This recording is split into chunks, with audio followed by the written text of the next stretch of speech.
Il s'agit d'un texte très fort et motivant qui vise à restaurer la confiance en soi et l'estime de soi dans les relations. Il s'efforce de ne pas rechercher l'approbation ou l'attention extérieure, mais d'apprendre à se valoriser et à se respecter lui-même en premier. L'une des idées principales est d'apprendre à lâcher prise et à ne pas poursuivre une personne qui commence à s'éloigner.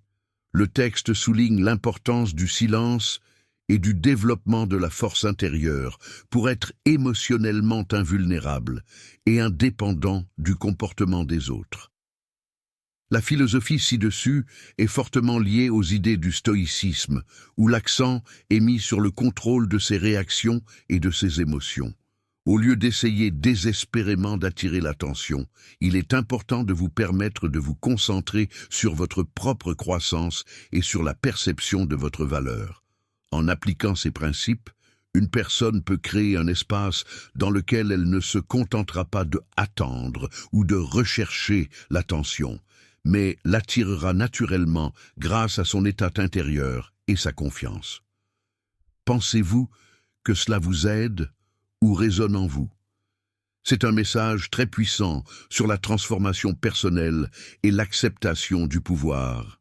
Il semble que ces étapes visent à développer la confiance intérieure et l'indépendance, ce qui, bien sûr, peut affecter n'importe quelle situation lorsque quelqu'un essaie de prendre ses distances ou d'ignorer.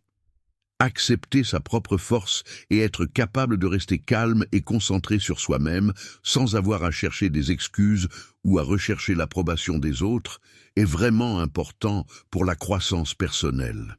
Chacune des étapes proposées, en commençant par la création d'une arme intérieure et en terminant par l'acceptation de votre propre mystère et de votre résilience émotionnelle, aide non seulement à restaurer mais aussi à renforcer votre force intérieure. Je soutiens pleinement l'approche consistant non seulement à vivre de tels moments, mais également à les utiliser pour la transformation et la croissance personnelle. Que pensez-vous de ces étapes?